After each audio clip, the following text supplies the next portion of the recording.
नमस्कार। फिर से एक बार स्वागत है हाईवे नाइट पर। मैं हूँ राज और आपको सुना रहा हूँ आज की नई कहानी। आज की जो कहानी है ये सुरेंद्र जी ने हमें दिया है। सुरेंद्र जी बिहार के रहने वाले हैं। इस घटना को लगभग 20-22 साल गुजर चुका है। तो चलते हैं इनकी कहानी में। लेकिन दोस्तों, अगर आपने अभी तक मेरे चैनल को सब्सक्राइब नहीं किया है तो प्लीज़ कर लीजिए और साथ में बेल आइकन को ज़रूर दबाइएगा। मेरा नाम सुरेंद्र है। मैं बिहार का रहने वाला हूँ और रेलवे में काम करता था, मेंटेनेंस का। मैं रेल की पटरियों का मरम्मत करता था। नट बोल्ट जो लूज हो जाते हैं उनको टाइट करने का, पटरियाँ सुधारने का काम किया करता था। और एक स्टेशन के पास ही थोड़ी दूरी पर मेरे रेलवे का क्वार्टर था और उसमें मैं अपने परिवार के साथ रहता था। वैसे तो हम लोग बहुत दूर दूर तक रेलवे लाइन की मरम्मत करने के लिए पैदल ही चले जाते थे। 2 की टीम में, 3 का टीम में, 4 का टीम में, जैसा सुपरवाइजर का आदेश होता था।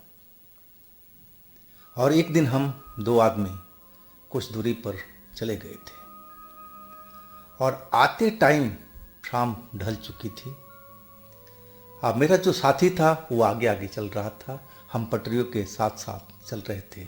अब अपने हम घर लौट रहे थे। हमारा साथी जो था वो थोड़ा तेज चलता था। अब मैं थोड़ा स्पीड मेरी कम थी पैदल चलने में। तभी मेरी निगाह पटरियों के पास में एक चमकती हुई चीज पर पड़ी। वो चमकती हुई चीज देख करके मैं रुक गया। मैं जब झुक करके देखने लगा तो मुझे लगा कि कोई लेडीज का मंगलसूत्र का वो एक लॉकेट है। मैं देखने लगा कि आसपास में और कोई चीज़ तो नहीं है, लेकिन और कोई चीज़ नहीं थी। सिर्फ एक ही चीज़ मुझे दिखाई दे रही थी, वो था मंगलसूत्र का एक छोटा सा लॉकेट। और वो चमक रहा था। मुझे लगा कि ज़रूर सोने का होगा। मैं उस चीज़ को उठा लिया। मैंने देखा मेरा साथी आगे की तरफ बढ़ता जा रहा था। अब मैं उस चीज़ को अपनी जेब में रख करके और उसका साथ चलने का कोशिश करने लगा। शाम को टाइम में हम लोग अपने ड्यूटी से घर आ चुके थे। अब मैं उस चीज़ को भूल ही किया था जेब में रख करके। मुझे ध्यान नहीं रहा, ना अपने ऑफिस में साथियों से किसी से बात किया और ना घर में किया।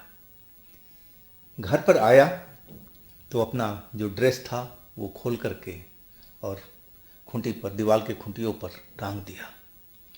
मेरे दिमाग से वो बात बिल्कुल निकल चुकी थी। एक तो काम का इतना ही प्रेशर होता था। अब हम खाना वाना खा करके सो चुके थे। उस घर में मेरी माँ भी रहती थी, मेरी पत्नी थी और एक बच्ची थी जो करीब 7 साल की थी। बच्ची तो मेरी माँ के साथ में सोती थी और हम पति पत्नी एक कमरे में सोते थे। अब खाना खा के तो हम सो चुके थे।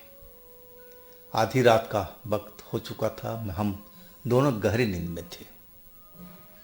और जो ड्रेस मेरा टंगा हुआ था जिसमें वो मंगलसूत्र का हिस्सा था, लॉकेट था, वो मेरे कमरे का दीवार पर ही टंगा हुआ था।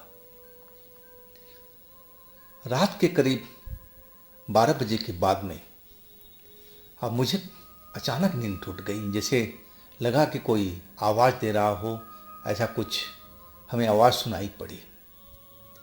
अब रेलवे लाइन के पास में तो हमारा घर था, तो ट्रेन जब भी निकलती धड़ धड़ धड़ करके आवाज़ तो आती रहती थी। लेकिन ये आवाज़ ऐसी नहीं था। इस आवाज़ का तो हमें आदत थी, लेकिन ये आवाज़ ऐसा था कि जैसे कोई रो रहा हो, सिसकियों में ले रहा हो, ऐसी आवाज़ आ रही थी जैसे किसी औरत की सिसकी रोने की आ रही हो। मैं अपने पत्नी की तरफ देखा। पत्नी सोई हुई थी। मेरे रूम का दरवाज़ा बंद भी था। लेकिन वो आवाज़ मुझे साफ साफ सुनाई दे रही थी। लेकिन कौन रो रहा है, कौन रो रही है, मुझे कोई दिखाई नहीं दे रहा था। शायद वो रेल की पटरी के पास में कोई होगी, मुझे इसकी जानकारी नहीं थी। लेकिन मेरी अब नींद खुल चुकी थी। अब मैं फिर दोबारा सोने का कोशिश कर रहा था। वो आवाज़ मुझे अभी भी सुनाई दे रही थी, लेकिन पहले तेज थी, अब थोड़ा वो धीमी पड़ चुकी थी। मैं रात के टाइम में अब बाहर निकलना नहीं चाहता था। मैंने सुन रखा था कि वहाँ पर रात के टाइम में प्रेत प्रेतनी घूमती रहती हैं रेलवे की पटरियों पर। हाँ, मैं थोड़ा भूत प्रेत से डरने वाला व्यक्ति था, तो मैं ज़्यादातर रात के अकेले में कहीं बाहर नहीं निकलता था। मेरी ड्यूटी जो थी मैं पूरी करके अपने घर में ही आराम करता बैठता बच्चों के साथ में। लेकिन अकेले कोई कहे कि रात के टाइम में स्टेशन चले जाओ, कोई सामान लाने के लिए चले जाओ, तो मेरे बस का नहीं था। हाँ, एक आध कोई साथ में चले तब तो मेरी हिम्मत बंधी रहती थी। अब काफ़ी देर जब नींद नहीं आई और सिसकी की आवाज़, रोने की आवाज़ मुझे दे रही थी, तो मुझसे रहा नहीं गया। मैं अपने पत्नी को जगाने लगा। अरे उठो ना, उठो ना। पत्नी नींद में भरी पड़ी थी। अब बहुत मुश्किल से उसने आंखें खोली। बोली, क्या है जी, सोने भी नहीं देती? मैंने बोला, ठीक है सो जाना, लेकिन ज़रा उठ के बैठ जाओ 2 मिनट के लिए। एक आवाज़ तुम्हें सुनाई दे रही है? मैंने बोला तो आवाज़ की तरफ ध्यान देने लगी। वो बोली, हाँ सुनाई दे रही है, ट्रेन जा रही है। मैंने कि ट्रेन तो चली गई, उसकी आवाज़ तो आई होगी, लेकिन इसके अलावा तुम्हारे पास कान में कोई आवाज़ आ रही है, जैसे कोई औरत रो रही हो, सिसकी सिसी ले रही हो, ऐसा कोई आवाज़ आ रहा है? वो फिर ध्यान से सुनने लगी और कहने लगी, नहीं कोई आवाज़ नहीं आ रही है, तुम तो फालतू पंड के उठ के बैठ गए हो। अरे इतना घर में रह कर के भी डरना शुरू करोगे तो कैसे होगा, लेट जाओ कुछ नहीं है। वो मुझे डांट करके और खुद अपनी आंखें बंद कर ली। वो नींद में चली गई थी। हाँ, मैं भी अब सोने की कोशिश कर रहा था। नींद आ गई और नींद आने के बाद में मैं सपने में देखने लगा कि एक औरत सफ़ेद साड़ी पहने मेरे कमरे में आई है और मेरी पत्नी के पास आकर के खड़ी हो गई है और मेरी पत्नी के चेहरे की तरफ देख रही है। और फिर मेरी पत्नी की दोनों हाथ से गला दबाने की कोशिश करने लगी। अब मैं बगल में लेटा हूँ और उसको मना करने की कोशिश कर रहा हूँ, डांट रहा हूँ, लेकिन गले से मुँह से आवाज़ बिल्कुल नहीं निकल रही है। और जैसे ही मैं उठ करके और उसको धकेलने की कोशिश किया अपने हाथों से, वो औरत मेरे को ऐसी देखी जैसे मुझे वो कच्चा खा जाएगी। और उसका चेहरा देख करके मैं बुरी तरह से डर गया था। इतना भयानक उस औरत का चेहरा था कि मैं चिल्ला पड़ा था। और जैसे ही चिल्लाया मेरी नींद खुल गई। डर के मारे मेरी बहुत बुरी हालत थी। वो तो खैर सपना था, लेकिन मैं सपने में भी डरा हुआ था। और जब नींद खुली तब भी मुझे बहुत डर लग रहा था। अब मेरी चीख सुन कर के मेरी पत्नी उठ के बैठ गई और कहने लगी, क्या हुआ जी, आपने चीख क्यों मारी, क्या बात है? अब मैं क्या बोलूं कि मैंने सपना में देखा था कि एक औरत तुम्हारी गला दबा रही है। वो मुझ पर हंसने लगती। मैंने बोला, एक ऐसे ही सपना देख लिया था डरावना। वो बोली कि तुम्हारा ध्यान भूत प्रेत में ज़्यादा रहता है, तुम भूत प्रेत से डरते रहते हो ना, इसीलिए ऐसा सपना आता है, चलो सो जाओ अब। वो मेरे को फिर डांट दिया और फिर मैं लेट गया था और सोने की कोशिश करने लगा। हाँ, इस बार जो नींद आई तो सुबह होने पर ही मेरी आँख खुली थी। लेकिन वो सपना जो रात का था मेरे दिमाग में बसा हुआ था। मुझे बहुत डर लग रहा था। कि ऐसा सपना तो मैंने आज तक कभी देखा नहीं था। और वो औरत कौन है जो सफ़ेद साड़ी में मेरे घर के अंदर में आई थी और मेरी पत्नी का गला दबाने की कोशिश कर रही थी। अब ड्यूटी का टाइम हो चुका था तो अपना ड्रेस वगैरह पहन करके मैं रेडी हो गया। अब पत्नी ने टिफ़िन हमें थैले में दे दिया। अब फिर किस चीज़ को ढूंढने के लिए मैं अपने जेब में हाथ डाला तो वो लॉकेट मेरे हाथ में टकराया। और जैसे ही बाहर निकाला तब मुझे ध्यान आ गया कि अरे ये तो लॉकेट मैंने रेलवे लाइन पर पाया था। अब मेरी पत्नी ने देख लिया ये लॉकेट है। वो कहने लगी, अरे ये तो सोने का लॉकेट है, आपको कहाँ से मिला? मैंने बताया कि रेलवे ट्रैक पर गिरा हुआ था। अब मेरी नज़र उस पर पड़ गई तो मैंने उठा करके अपने जेब में रख लिया था। मैं रात में तुम्हें बताना भूल गया था।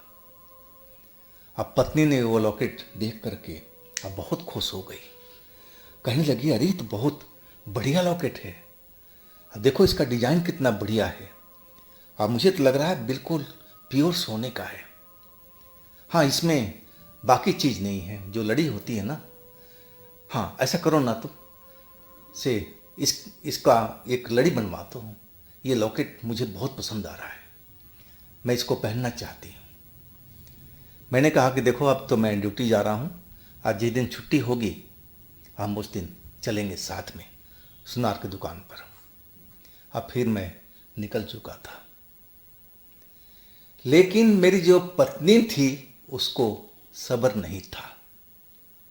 मेरी माँ के साथ में, बच्ची के साथ में, और वो मार्केट में सुनार की दुकान पर चली गई थी। और उस लॉकेट को देख करके और उसमें जो धागा बनता है काले रंग का मोती वाला, उसने सब कुछ नया लगवा लिया था। हाँ, फिर अपने गले में पहन भी लिया था। जब मैं शाम के टाइम ड्यूटी से वापस आया तो पत्नी मुझे खुश दिखाई दी। मैं उसका खुशी का कारण जानना चाहा तो हंसते हुए कहने लगी कि देखो कैसा लग रहा है ये लॉकेट, देखो मैंने बनवा लिया, माँ जी के साथ गई थी मार्केट में, आपको तो पता नहीं कब टाइम मिलता। मैं समझ गया कि इसकी खुशी का यही वजह है। खैर, खुश भी रहना चाहिए। और हम अपने काम में व्यस्त हो गए, नहाने धोने ऐसे कामों में। अब रात हुई, खाना वाना खा करके और हम फिर सो गए थे। रात के आधी रात के बाद में मेरी नींद अचानक टूट जाती है। और जब नींद टूटती है तो मैं उठ के बैठ जाता हूँ। ना जाने कौन कैसी चीज़ मेरे को जगा दिया, कोई आवाज़ से, मुझे तो ऐसा ही लगा था। अब मैं जग गया तो उठ करके बैठ गया। बैठ करके देखा बगल में जहाँ पत्नी सोई रहती है, पत्नी तो है नहीं। मैं अपने पत्नी को ना देख करके बेड पर हैरान था कि मेरी पत्नी कहाँ चली गई इतनी रात में। मुझे लगा कि शायद बाथरूम वगैरह गई होगी। अब मेरा जो बाथरूम था वो बिल्कुल मेन गेट के पास में बना हुआ था और दरवाज़ा भिड़ा हुआ था। मैं कुछ देर तो इंतज़ार करता रहा लेकिन पत्नी नहीं लौटी। मेरा दिल घबराने लगा कि इतनी रात में अब मेरी पत्नी कहाँ चली गई। अब मुझे सही मायने में अकेले में डर भी लगता था और इसलिए मैं ज़्यादा घबरा गया था। अब मैं बेड से उतर करके दरवाज़ा खोला और बाहर निकल गया। मैंने देखा कि मम्मी का कमरे का दरवाज़ा अंदर से बंद है, वो साफ दिखाई दे रहा था। अब बाथरूम के पास गया तो बाहर से तो सांकल लगा हुआ था, तो इसका मतलब मेरी पत्नी गई कहाँ। अब तो मैं पूरी तरह से घबरा चुका था। अब मैं छोटा वाला गेट बाहर का खोला और रेलवे लाइन की तरफ देखने लगा, है कि वहाँ से रेलवे लाइन पास में ही थी। अब मैं मम्मी को भी आवाज़ लगाने लगा, मम्मी मम्मी उठो, जल्दी उठो। दो चार आवाज़ देने के बाद में मम्मी ने बोला कि हाँ क्या हुआ बेटा। नहीं मम्मी बाहर आओ, जल्दी से बाहर आओ। अब मैं फिर रेलवे लाइन की तरफ झांकने लगा था। कहाँ गई मेरी पत्नी, समझ में कुछ भी नहीं आ रहा था। हाँ, तब तक मम्मी कमरे से बाहर निकल आई थी और आके मुझे कहने लगी, अरे आधी रात के वक्त में तू बाहर क्यों खड़ा है? मैं बोलने लगा, मम्मी मेरी पत्नी पता नहीं कहाँ चली गई है। जब मेरी नींद खुली एक आवाज़ से सुन करके, और इसके बाद देखा तो बिस्तर पर है नहीं। मैं सोचा कि बाहर बाथरूम में गई होगी, लेकिन बाथरूम का देखो दरवाज़ा बाहर से बंद है, सांकल। तो गई कहाँ? अब मम्मी भी परेशान हो चुकी थी और हम दोनों अब बाहर निकल करके इधर उधर देखने लगे। और तभी मम्मी का निगाह एक रेलवे लाइन की तरफ में पड़ा और वो कहने लगी, देख देख, मुझे एक वहाँ परछाई सी दिख रही है। देख, तेरी तो आंखें तेज है ना, देख तो वाला कौन है वो। अब मैं उस तरफ देखने लगा। मैंने बहुत आंखों पर जोर दिया और तब मुझे पता लगने लगा, क्योंकि वो मेरी पत्नी की ही परछाई लग रही थी दूर से। हाँ, मैंने मम्मी को बोला कि मम्मी, हाँ ये तो वही है, लेकिन ये रेलवे लाइन पर क्यों खड़ी है और इतनी दूर? अब मैं मम्मी को बोला कि मम्मी तुम यहीं पर रहो, बच्ची अंदर घर के हैं, आप यहीं पर रहो। अब मैं दौड़ता हुआ रेलवे लाइन के साथ साथ चलने लगा। हालांकि मैं इतनी रात को कभी बाहर नहीं निकलता था डर के कारण, लेकिन मेरी पत्नी के गायब होने से मेरी जो हौसला था बिल्कुल टूट चुका था। मैं भूत प्रेत को बिल्कुल भूल चुका था। मुझे कैसे भी अपनी पत्नी को ढूंढना था कि आखिर मेरी पत्नी कहाँ गई। अब मैं दौड़ता हुआ नज़दीक पहुंचता जा रहा था।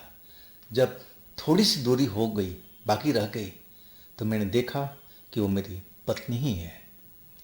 अब बिल्कुल रेलवे ट्रैक के बीच में खड़ी है और एक साइड की तरफ देखे जा रही है। अब मैं दौड़ता हुआ उसके पास पहुंच गया। अब मैं उसको आवाज दे रहा था, उसका नाम ले करके, कि तुम यहां पर कैसे आई, किस लिए आई हो। लेकिन वो मेरे किसी भी सवाल का जवाब नहीं दे रही थी। वो लगातार अंधेरे के साइड में घुरती हुई चली जा रही थी। अब मैंने उसके हाथ को पकड़ा और उसका नाम लेकर बोला, तुम यहाँ क्या कर रही हो? हम लोग सारे परेशान हैं, मम्मी उधर परेशान है, अब मैं देखो कितना परेशान हूँ, तुम आई कैसे यहाँ पर? अब जैसे ही उसका हाथ पकड़ा, वो मेरी तरफ घूम करके देखने लगी। मैंने देखा उसका चेहरा एकदम तना हुआ दिखाई दे रहा था, आंखें एकदम फैल करके मोटी मोटी सी नजर आ रही थी और उसका शक्ल देख करके ही मुझे डर लग गया। मैं अपनी पत्नी को शक्ल देख करके एकदम डर चुका था और वो कुछ बोल नहीं रही थी, बस किसी जानवर की तरह कुर्रा रही थी मुझे देख करके।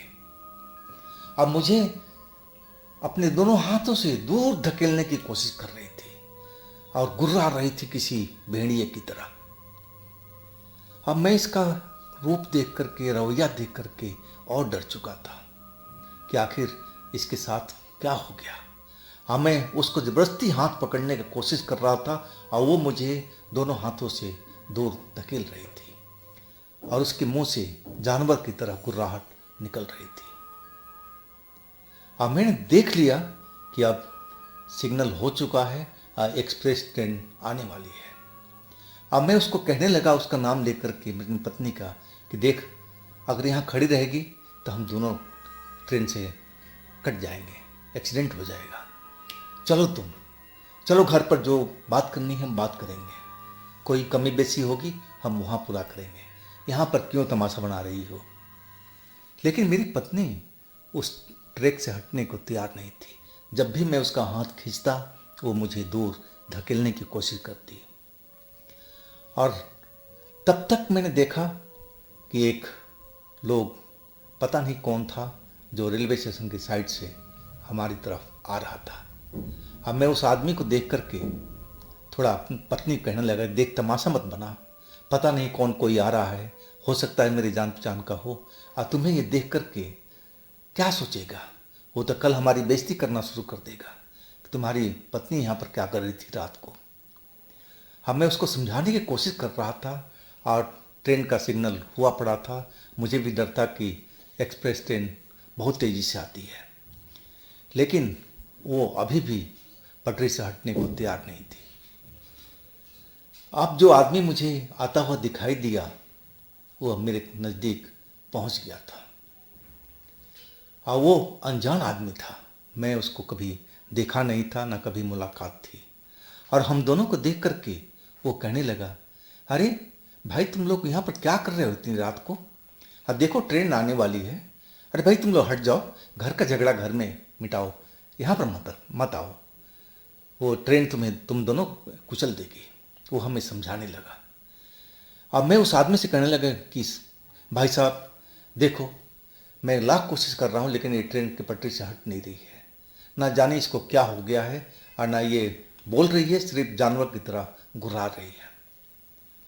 अब मैं ऐसे ही उसको आदमी को बताया और वो मेरी बात सुन करके बिल्कुल मेरे पास में आ गया और मेरी पत्नी की शक्ल की तरफ देखने लगा। वो कहने लगा कि भाई ये तेरी पत्नी के ऊपर में कोई सवार है। ये तेरी पत्नी जो घर से आई है ना भाग करके, तेरी पत्नी नहीं आई है, इसके साथ में और कोई है। अब मैं उसकी बात सुन करके मैं और डर चुका था। अब मैं कहने लगा, भाई मुझे मत डराओ, मैं तो भूत प्रेत से बहुत डरता हूँ। वो कहने लगा कि तुम पीछे हटो, नहीं तो तुम भी मारे जाओगे। अब मैं उसकी बात सुन करके 2 कदम पीछे हट चुका था और वो अनजान व्यक्ति मेरी पत्नी के सामने खड़ा हो गया और खड़ा होकर के उसकी आंखों की तरफ देखने लगा और फिर अपने दोनों हाथ ऊपर हवा में उठा दिया था और उठा करके कोई मंत्र सा पढ़ने लगा। और जैसे जैसे मंत्र पढ़ रहा था मेरी पत्नी की जो शक्ल थी वो धीरे धीरे नॉर्मल होने लगी थी और कुछ ही देर में वो बिल्कुल नॉर्मल सी बन गई थी।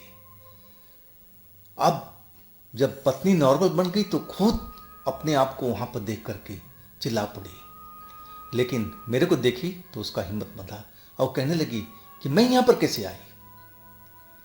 अब वो व्यक्ति था, वो कहने लगा कि भाई इसको घर ले जाओ, मैं कल किसी वक्त में आऊँगा, तुम अभी जाओ घर पर।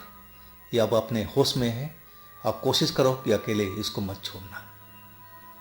और उसी वक्त में ट्रेन तेजी से बढ़ती हुई और हमारे सामने से निकल गई।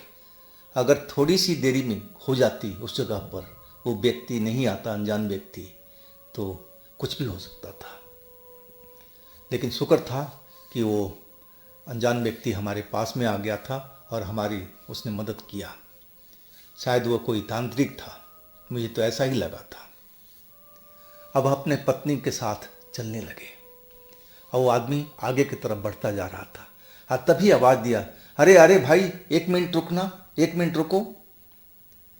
मैं उसकी आवाज़ सुन करके रुक गया, पत्नी भी रुक गई। अब फिर वो तेज़ी से हमारे पास आ गया और मेरी तरफ देखकर कहने लगा कि बताओ ये कब से इसके साथ में ऐसी बात हुई है। मैंने बोला कि ये तो आज ही हुई है और हम लोग अच्छी तरह खाना खा के आराम से सोए थे। इसके बाद एक आवाज़ सी आई, इसके बाद मेरी नींद खुली और इसके बाद मैं देखा तो पत्नी नहीं है और फिर हम ढूंढते हुए यहाँ तक आ गए। अब जो मेरी पत्नी जो लॉकेट पहन रखी थी, मंगलसूत्र पहन रखी थी, उसकी तरफ वो देखने लगा और एक झटके से अपना हाथ बढ़ाया और उस मंगलसूत्र को खींच दिया और उसको अपनी मुट्ठी में पकड़ा और दूर अंधेरे साइड में कुछ मंत्र पढ़ा और उछाल करके फेंक दिया। अब फिर कहने लगा कि अब तुम जा सकते हो। सारा दोष इस मंगलसूत्र में था, उस लॉकेट में था। यही तुमने सबसे बड़ा गलती किया था। अब फिर मैं उसको सच बताने लगा कि मैंने वो लॉकेट पाया था और इसके बाद जो भी कहानी थी मैं उसको बता दिया था। वो व्यक्ति कहने लगा कि अब डरने की बात नहीं है। ये जिस महिला की लॉकेट थी उसकी मौत हो चुकी है, शायद रेल से कटने के कारण, और उसकी जो आत्मा है इस जगह पर भटक रही है और उसका जो आत्मा वास करती है उसी लॉकेट में, और वही लॉकेट तुमने उठा करके अपने पत्नी को दे दिया। अब पत्नी भी तुम्हारी उस लॉकेट को बनवा करके अपने गले में धारण कर लिया। तो अब तुम सोच ही सकते हो कि जिसमें वो शैतान वास कर रही है, वो आत्मा वास कर रही हो, अब उस चीज़ को पहने हुए तो तुम्हारे ऊपर कुछ असर तो आएगा। और उसका ये मतलब ये था कि वो तुम्हारी पत्नी को जान लेना चाहती थी ट्रेन से कटवा करके। शुक्र मनाओ कि तुम्हारी नींद खुल गई थी, तुम यहाँ तक आ गए थे, और भगवान की कृपा से मैं भी इस रास्ते से आ रहा था। अब उसकी बात सुन करके मेरी आंखें खुली की खुली रह गई थी। और इसके बाद हम लोग घर आ गए थे। घर पर माँ परेशान थी और सारा किस्सा हमने बताया कि ऐसे ऐसे हुआ है। माँ भी भगवान को धन्यवाद देने लगी। लेकिन उस दिन से मैं कहीं भी रोड पर ऐसी चीज़ मिलती है तो मैं उस पर ध्यान नहीं देता। और इस घटना के तो काफ़ी साल बीत चुके हैं, लेकिन घटना को जब भी याद आता है तो मैं बिल्कुल डर जाता हूँ। और वही हाल मेरी पत्नी की होती है, तो हम इस विषय में कभी चर्चा भी नहीं करते हैं। तो दोस्तों, ये थी आज की कहानी। और दोस्तों, मेरे दूसरे चैनल पर भी जाइए, उनमें भी अच्छी अच्छी कहानियाँ हमने अपलोड किया हुआ है, तो उन कहानियों का भी आप आनंद लीजिए। और इस चैनल को भी अपना प्यार दीजिए, लाइक करिए, सब्सक्राइब कीजिए, शेयर कीजिए। और फिर हम मिलते हैं अगले दिन एक नई तरह की कहानी में। आप लोग अपना बहुत ही ख्याल रखिएगा। नमस्कार।